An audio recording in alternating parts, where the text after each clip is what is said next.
Hey guys, it's Marvin and Obese here, and welcome to another great episode of 5 Minutes with Marv. But with a difference, this isn't going to be 5 minutes. It's probably going to be more like 30 or 45 because I've got a great guest, an unbelievable guest, Fran firefighter, who has been following my career since I actually started on Sky Television, who changed her life effectively to losing over 13 stone. Now, we're going to talk a little bit about her life and ask some questions of how she made this consistency, stayed consistent, and is the person she is today, being more than half less the person she was before. Now, Fran, thank you so much for coming into my show, and thank you so much for supporting me as well and the team, being part of the team. How are you doing today?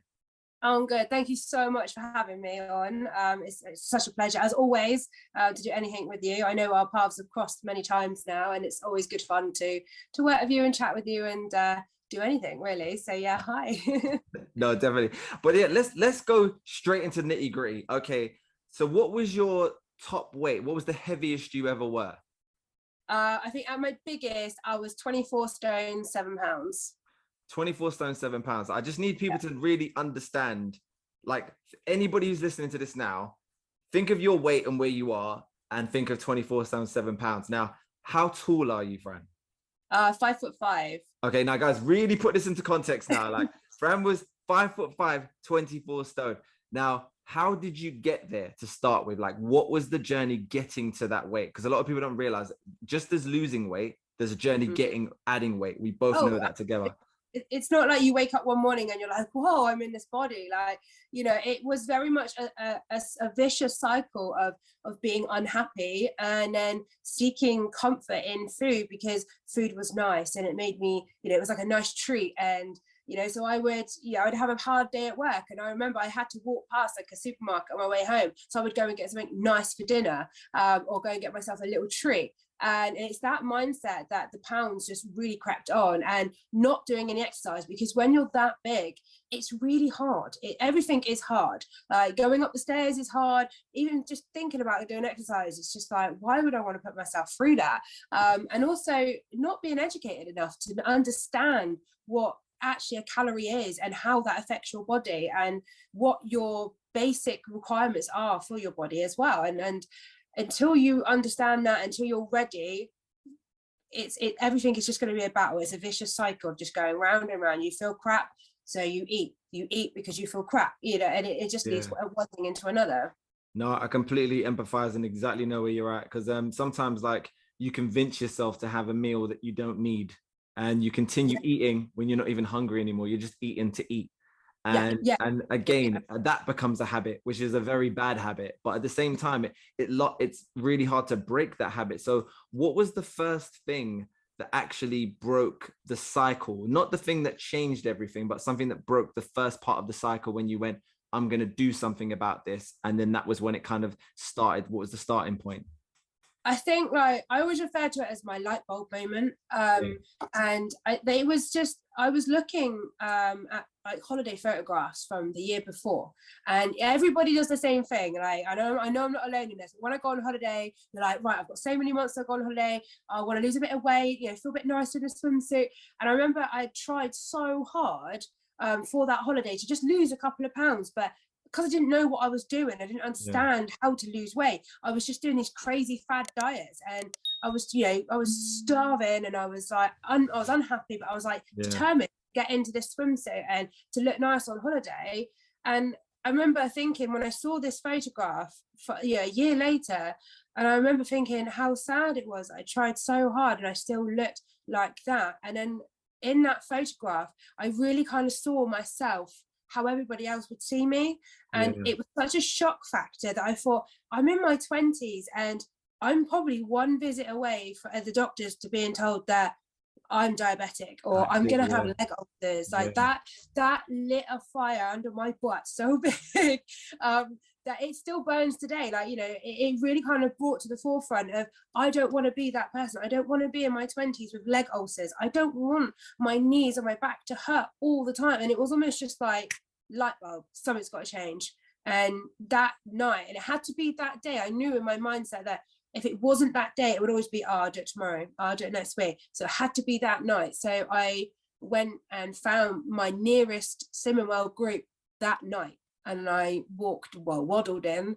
And then, yeah, the rest was history, really. It literally, from there on in, everything changed. No, and do you know what? You just hit so many things and so many points of where that's where me and you connected. It was like everything you said was exactly how I felt. Like I remember the light bulb moment and going like, how do I transition from here to there? But how do I understand it? And then realizing that how everybody else sees you, that was something that was completely new to me. I didn't realize that people saw me as Big Marv. People still call me Big Marv now as a nickname because that's how they met me, was Big Marv. So they go, what's up, Big Marv? And I just embrace it now because that's how they met me. But I'm obviously no longer Big Marv anymore. Yeah, but it's still a part of your history. It is. It is. It's a part of you. And to be honest, like, would I trade those years of having those lost years of not having Big Marv? I actually probably wouldn't. As much as I didn't like a lot of it I did enjoy. I can't lie. I enjoyed parts of it, but then where it was leading to was a place that we couldn't probably return from. Exactly. And I think that's what you said, where I'd realized that type 2 diabetes, I'd honestly say I was probably a year to 2 years away, easily. Easily a year to 2 years away. Just from the fizzy drink intake, I'd say I was 2 to 3 years away. I used to drink fizzy drinks like it was water. Yeah, like I would just buy like 2-liter bottles. I just drink them like, one night. All the time. Yeah. I can't do that now. I've tried to do, like, I've had, we have days off. We have different lifestyle changes where I'm going to give myself treats now when I want to. And I do love my Dr. Pepper. So I have one every now and then. But when I have them, I said to my wife the other day, like, I'd have a whole 2-liter bottle in one night. And then I'd probably go buy another one. Yeah, absolutely. Yeah. But now, physically, I can't. Myself like a gatto, or if I had a really hard day, it would be like a share size galaxy bar. It would be like a birthday cake that was reduced, like, and I'm just sat there like, washing it down, watching TV, and you're not eating it because you like it or because you want it. You're just eating to fill a void, you know. And it's boredom as well. It's just something to do because there's nothing else to do.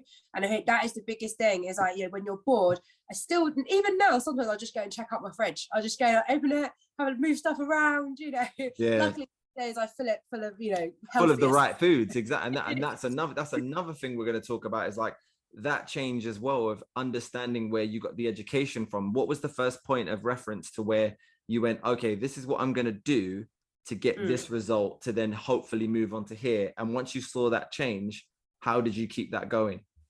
I mean, I never had a weight goal in mind. I never thought I want to lose X amount of weight. I just wanted to lose weight, and I knew I had to change. But more importantly, I knew I had to change that relationship with food. Like, I had to, change the language that I used around food, change my mindset around food. And joining Swimming World, it did give me the tools to understand why I am the way I am around food. And, I think after that first week, when they give you that meal plan and you think, oh, how am I going to survive on this? And you do that first week and you lose weight, and actually like, I'm not that hungry and I've lost weight. And it was kind of the game changer that I needed. And it really did give me the tools to help understand what my body actually needs and how much I was overfeeding myself. Yeah, shout out to Lemon World on that one, because some things I'd say do work. There's fads and there's some things that work, and I guess the best thing around eating is the education around it. And at least it was a complete lifestyle change. That's what I needed. Nobody needs a diet. A diet is a quick fix. It's not sustainable. It's not long term. Whereas I needed a whole lifestyle overhaul, and that Swimming World and going to group every week, it helped me. It made me accountable, and it gave me the tools to change my lifestyle. And that's the only way that I could look at it. It had to be so far reaching that from here on in, it would always become second nature.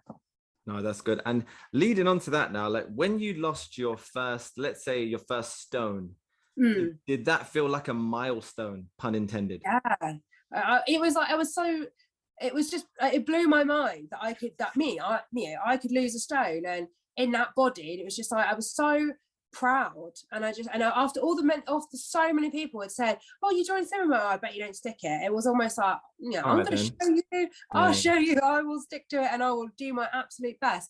And, and it kind of spurred me on. And, going in each week and losing each week, I think it does help when you don't. For me, I didn't set that goal weight, so I just kept losing, and it does become addictive. I must admit, I did enjoy every week. Oh, how much have I lost this week? Because that was the point. I was being weighed. I wasn't weighing at home or anything. So that it was a good process for me, because each goal, each milestone I hit, it was the motivation to keep going.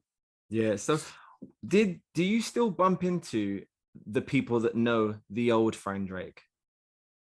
Yeah, there are some of my, obviously my longest friends, my family, but they also did the same thing. Like they never really saw the big side of me, because They I just saw was just Fran. I was always just me. It's quite strange now, obviously, when I meet new people and they can't get their head around how I used to look, because they're like, it just doesn't look like you, like obviously it changes every part of your body.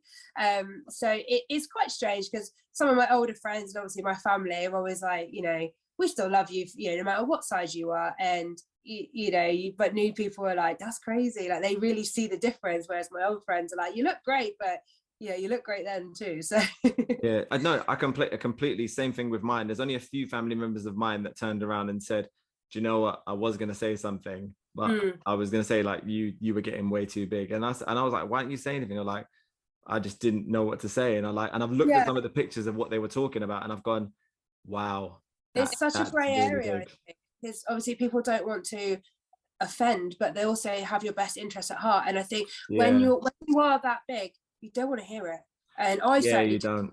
My mum would always be like, well, do you really need that 2-litre bottle of Coke? Do you really need to be eating that gatto? Oh and no, like, my mum kept on feeding me. We kept on eating. Yeah, I want it. I'm having it anyway. And it was always because it was just like, I don't want to hear it. I know that I'm big, but I don't know how to fix it. So it was just like, I'm just going to go the other way and just make myself feel better with food, which was counterproductive. But one thing that I do love, though, and I'll say this, is that I'm definitely the same person that I was when I was Big Marv, because certain people that I see and certain houses I'll go to, like visits and things, they know I'm like, where's the cake? Like they know straight away. And I'm like, where's the cake? Because I love cakes. I love cake. And I'll still say that. And they're like, but you're a fitness. I said, what's that got to do with anything? I'm like, what's that got to, like, I'm still the same person. The only difference is I'm not going to eat the cake and then go home and eat another one and then eat another one and eat another one. There's a habit. There's something that the old Marv would have had the cake, but probably would eat another one at the house and hopefully took some home and took a little bit more home. That's what I would have done. Whereas now I know, and the old Marv wouldn't have trained. Whereas before I've got to the party, I've trained. Like I know if I'm going to a party, I'm going to train before, because I want to have some fun. I want some cake. Yeah, exactly. So I know that I know the input versus output, where we didn't know that before. But one thing that, like, I remember this, I have this still now. I look in the mirror every morning and I still get shocked. And people say, why do you get shocked? And I said, I was big for a while. I didn't realize how big I was for a while, because I still look in the mirror and go, oh shit, like that's me. Like, because do you still get the look of when you turn around and go, oh shit, I'm Fran, like, but that's not Fran. Like, do you get that still? It certainly takes a while for your head to catch up. But yeah, sometimes, like if I'm in the gym or something, and then I kind of just sort of catch stuff off guard, and I'm like, whoa, where did that muscle come from? Or like, it's me. Like, it's such a weird thing, because you sometimes when you just catch yourself, it's your head's very much back there, and it has to give you have to give it time to catch up. And it's very strange, because I do sort of have a little bit of I'm still bigger than I think I am now, so to see myself sometimes as I naturally am in this body, it's very strange, because it kind of does catch you off guard, especially if it's a quick glimpse. You're like, who's that? Oh, that's me. So, and tell me as well, when you discovered Fit in 5 on your weight loss journey, because you hadn't hit your, I don't know what target goal you'd given yourself by that point, when you discovered the workouts, where were you in terms of like your weight at that time? Because you'd already lost 90% of like where you needed to be at that point. I think because after I lost like the first stone, moving around and exercise started to become a lot easier, and that's kind of when I started to think, you know what, I would more speed this weight loss up if I exercised. And also I was concerned about having excess skin, as well. So I thought maybe I should probably need to do something to tone it up as I lose as well. So I started swimming, and because everything else was kind of a bit hard when you're a lot bigger. You know, running is quite, it impacts your joints and everything, and it hurt my back. So I swam every day, and then as the weight came off, then I started walking further and taking the dog hiking, and then I came across Fit and Five, and I think I was probably maybe like 2 years into my weight loss journey actually by this point. So I'd lost a considerable amount by then. And it was around the time that I started looking at going to like Zumba class and doing more cardio. And I think also as well, it was around that time I had the idea that I wanted to join the fire service. So cardio was something that I really needed to get into. So when I came across Fit in 5, it was like, get fit in 5 minutes. It's like, this is great. I can do this at home. I still didn't want to go outside. Like I wouldn't exercise outside. I wouldn't go to a gym because I was still very much, embarrassed. I wasn't fit enough. So the idea of working out at home 5 minutes a day was great. So, and I could link episodes together so I could make it as short or as long as I wanted to. So you automatically understood the concept, because I remember getting interviews from people going, can you really get fit in 5 minutes? I'm like, well, I said, no, it's not about the 5 minutes itself. It's the psychology behind someone who's new to fitness that would do the 5 minutes and automatically say, do you know what? I feel like I can do another one. That's what the psychology behind it is. Because if people, like you said, the older version of you, if you would have knew about Fit in 5 when you first started, you'd have probably got into fitness quicker, because you'd have been told, just do 5 minutes a day, eat healthy. And you'd have went, oh, I can do another one, because you understood that you needed to push to the next level. Now, how many did you start doing in a row towards the end? Like 5, 6? So towards the end, I was doing I was up to like 45 minutes. But that's what's great though, because think of the old Fran and the new Fran, like the mindset behind that shift, that change, and what we're trying to install in other people. You now being a firefighter, people don't understand the levels of fitness you need to retain to become a firefighter. So tell me a little bit about the preparation with that, because obviously you had to prep even more in not just fitness, but your endurance, your breathing, so many things. So tell me a little bit more about that. So when I kind of decided that I was, that I was going to go for it, and I wasn't crazy, and there was a possibility that I could get in, I started to really train, and to do that, I started running. And I was running on a treadmill, like most nights, but then I also joined a local like running group that was just like a group of people that met up once a week and just went for a run for fun, and that really kind of changed running for me. I kind of fell madly in love with running from that point, because running on a treadmill to running outside is two totally different things, and I loved it. But so to get into fire service, so I was running a lot. And then I had to get my strength up as well, because I didn't really have any muscle. I wasn't really strong. So there's like a minimum requirement. So I was training, so I was lifting a few weights to hit that minimal requirement. I would do a bit of like a stationary bike as well. I didn't have a bike at the time. So again, I was just like going to the gym and just using the bikes there. And just walking loads. Like I would go hiking all the time. You became so active, just really active. Like you just reactive and active. And like, what obviously people don't realize this as well, when you start to become as active as you were, you need to eat more food, and that's the backwards thought of the overweight version of ourselves to the fit version, because now that you're putting so much out, you need to get something in. When did you find it challenging to the point of where you started to realize, I'm hungry, I'm actually really hungry, like, and I really want to eat? What was the food that you that was your go-to that you knew was going to help you? Because everybody has a go-to.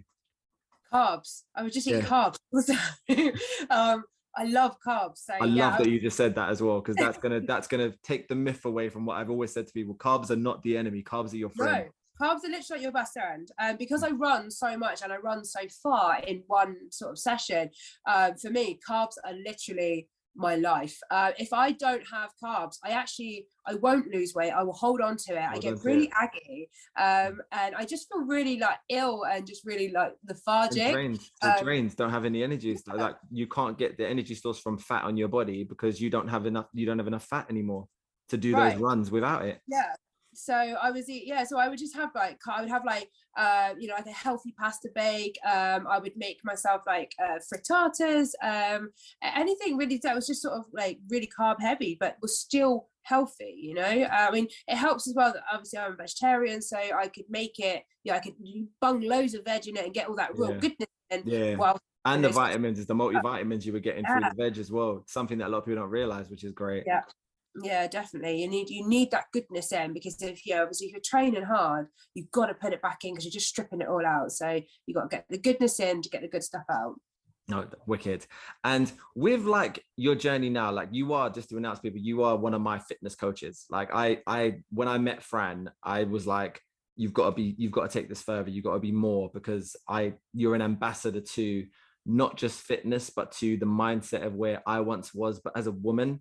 It's really great to hear it from your perspective that we shared pretty much the exact same journey and the same thought process. The only difference was I ended up taking it on as a career and wanted to help people. But then at the same time, you've now inspired so many other people. When I see on your Instagram and through your socials that people, they've not just bought into your story, but they've bought into you because you're genuine now. And you're only genuine because of your journey and you're transparent. So have you seen any side of online or any social media to where you've gone, this is the direction you want to be in? And also, have you seen anything where you've seen women and thought that is not the direction we should be going? Yeah, all the time. Social media is absolutely full of fake fitness. And, you know, you know me, and you obviously you've seen my Instagram. If I'm not sweating or half dead after a workout, then I didn't try hard enough. And that is, if you see these photos of perfectly made up girls with not a bead of sweat, I'm sorry, but you're not trying hard enough. Why are you at the gym? We're all in the same boat.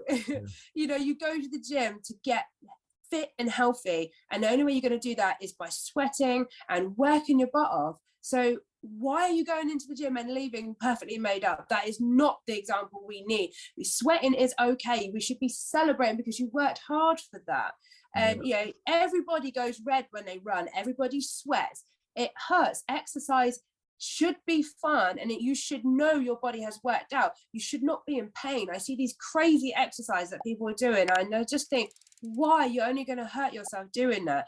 Fitness should be fun. You should know you've worked out, but don't buy into these fads of, you know, all these booty bands and things like that. You know, they don't work. And you know, just put the work in and you'll get good results back. And I just think, you know, don't worry about what anyone else is doing at the gym, and no one's looking at you. And because I used to think that all the time, if I went to the gym, you know, they would think that it was like a hippo on a treadmill, and they would be kicking me out. And yeah, it's not true. Everybody is in the same boat. And I tell you what, the amount of times that when people are running on the treadmill next to me, I'm rooting for you. You know what I mean? We are not in competition because I want everybody to win, you know. Even when I compete with CrossFit, you know, I'm competing against other people, but I'm screaming at them to lift more because I want everyone to win, you know. And it's not about me versus you. It's just you getting better each time you enter that gym, and that should be at the forefront of your mind. It doesn't matter if you leave looking like, you know, a puddle on the floor. You know you've worked out, you know you've worked hard, and you should celebrate that. No, 100%. I couldn't have said it better. And again, it's just about showing up. And when I see someone show up, and I can tell, like, just from the years of experience of training now, I can tell when someone was apprehensive to go into a gym. So even if I'm there and I see that person, I will actually say something. Just because I know how I would have once felt. And sometimes it might not always work in the way you want it to, but I think it's important for people to know that, remember, we're all here for a reason, and we come to this gym for a reason. Whether I might look like I'm your end goal, I wasn't always at this point. So it's important for people to know we're there for a reason. And again, it's not just your physical, it's your mental, because that was another thing I was going to touch on. Like, just because someone's body looks perfect on the screen, their mind might be the complete opposite way around. They literally, I've met people and they've done things in front of me where I've gone, I can't believe they think this of themselves and they feel this bad. It's really unhealthy to feel this way about yourself. But just because they look a certain way that other people want to look like, they need to fix this first before they can fix their body. So how with you, it's different because you were in a place where someone would have looked at you and might have thought, oh, she's like, I never want to look like that when you were overweight or whatever. But at the same time, they didn't have the tools and the mental and the mentality and the mindset to be able to lose that weight or be where you are now, but love who you are and appreciate who you are now. So question is, do you appreciate the Fran Drake right now? Oh yeah, for sure. Like the amount of work that I have put in, not only to my physical appearance, but my mental health as well. Like it has been, it's been a journey. Don't get me wrong. I've been from morbidly obese. I went all the way to anorexic, and now I'm healthy. And that's a lot for one person to go through. But I wouldn't change it because every part of this journey has built who I am now. And I love it. I celebrate the things that my body can do. And the fact that I can run just a half marathon because I feel like it, or I can lift weights over my head. Why would you not celebrate those things? It's an incredible machine that your body is. And, your mind is just as strong as your body. And I think people forget that, to have a strong mind is a strong body. So don't compare, people's end goals to where you are. Just focus on yourself and work on yourself and you will get there. 100%. And just to give people clarity on like the fact that you went from obese to anorexic, what that was your mindset went from 0 to 1,000 getting to a goal once you saw it happening. And that's the only reason why I want people to understand that's why you went anorexic, because a lot of people, that's something, some people have that for years where they've already had weight loss, they're already skinny and they still think they're overweight. Yours was a completely different train of thought. Yours was, I'm getting to where I need to go. Once you got closer and closer to your goal, you then were trying to get there quicker.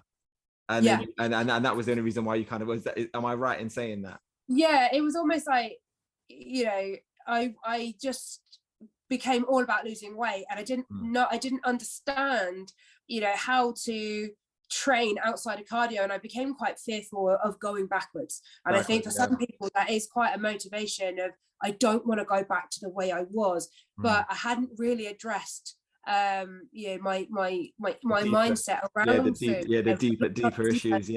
Exactly. You can overhaul your lifestyle, but again, if your mind isn't strong and you're not dealing with things, then it will just manifest in another way. And I think for me to go from a very, very large person, and in 4 years I'd lost over 12 stone, your mind takes a bit of a it needs a chance to catch up. And when you do make massive lifestyle changes like that, if you're then trying to speed it up and for not the right reasons as well, you are kind of asking for trouble. But like I said, I'm glad I went all the way from morbidly obese to anorexic and then now healthy and strong, because I understand what I'm capable of. I understand how mentally strong I can be, and it's held me in such a good set now that I wouldn't change it. I'm so happy to just hear about your journey and be a part of it as well, and just see that in us connecting through fitness, and then you championing what I do and letting other people know about it. So thank you so much for that. I really appreciate you for it. And also as well, like going a bit more into depth, because I do feel like there's such a massive disconnect with fitness and health and lifestyle at the moment, to where everyone's trying to look like an athlete, and but they don't understand that athletes get paid and they also have a team around them that feed them that they actually get the massages scheduled, their rest scheduled, everything's there. Now, one of my fears going forward is that the NHS, I'm predicting this now, in the next 10 to 15 years are going to be completely overwhelmed with knee operations. I'm 100%, I know I'm right about it already, because it started happening already, because we've been promoting heavily fitness. Get out there, start running, doing this, that. But what we're not understanding is that people that have been doing that professionally have professional help and advice and guidance to do so. Someone that's become loving the process and obsessed with the process, which is great, don't kind of understand that your body is wear and tear. And that's what you're doing over time. And that's what we're doing over time. The only difference is you need to start listening to your body. Yeah. Which I've started to do now, me and you spoke about this. I wasn't listening to it. I just keep going. Now everything has to be structured. Today, my live workout was abs and core. And that was completely selfish reasons, because my legs from yesterday's session were done. Like they were done. Yeah, you listen to what your body is telling you. And I think, the last sort of 2 years where people haven't been able to go to the gym, it kind of has really brought home that fitness is accessible in many other ways and in many free forms. However, there are lots of bad habits out there, and people go, I'm just going to start running, so off they go, and they're not there are many great programs out there to get you into running. There's not so much help and advice in like correct running form, or correct squat form, or the correct way to lift weights. And so people so I absolutely agree, there are many people out there that are doing things slightly wrong that will cause a problem further on down the line when their knees start to give way or their back start to hurt. I would just think, if you are starting any new fitness, research it, look into what makes good form and what makes a good weightlifter or a good runner or a good badminton player, whatever your sport is. Take the time to understand the basic functions of how your body needs to move to make you a better athlete. Because even if people say to me, oh, I'm not really a runner, anyone that runs is a runner. So do the research, look into it, but listen to your body. That is the biggest thing. When your body is telling you, like, I really don't want to do this today, don't have a rest day. And like you say, you're absolutely right. These athletes, or these fitness influencers, they have teams around them, they have structured training, they have people telling them what to eat and when, and they have massages, they take time out. So listen to your body, be kind to yourself. You will get there. And rest is so important to structured training, and not everybody runs every single day. That's not, you don't train for a marathon by running a marathon every day. So you just got to learn to be kind to yourself. No, exactly. And I want to know as well, what is next up for Fran? Like, what's next? Like, what is next? What's happening? Like, what's the next thing for you? I mean, I'm quite big into CrossFit at the moment. I've been competing a lot this year. This year 2021 has been all about competing. It's been about pushing myself outside of that comfort zone, pushing my anxiety about am I good enough, am I strong enough, am I fast enough. So it has been the year of competitions for me. So lots of racing, a lot of trail racing for running, and lots of CrossFit and weightlifting. It's been a good year. But where I go from here, I always said that I don't want to run a marathon, but I've run nearly 12 half marathons this year. So I suppose the logical step would be next year, let's do a marathon. But I'm continuing. I just want to get stronger as well with my CrossFit. So I think next year there's a few things that are in the pipeline as well. So hopefully launch my own aerial school. That's in the pipeline too. So nice. We'll see. There's some exciting things coming. So 2022 should be a good year as well. So fingers crossed. Definitely. I love that. I was going to say to plug your socials and everything at the end, but you have, guys, make sure you follow Fran Drake. And also as well, something that I want to end this on, because it's something you've said and we've said throughout this whole experience and this whole weight loss journey. 4 years it took you to lose all the weight that you needed to lose. And one thing we've realized, guys, it's not a sprint, it's a marathon. Remember that. It's not a sprint, it's a marathon. Thank you so much, Fran, for coming on the show. I appreciate you, everything that you do. And thank you so much for being a Fit in 5 ambassador and coach. And like we said, 2022 is going to be special. Thank you so much for having me. It's always a pleasure to talk to you, Marv. All right, see you soon. See you later.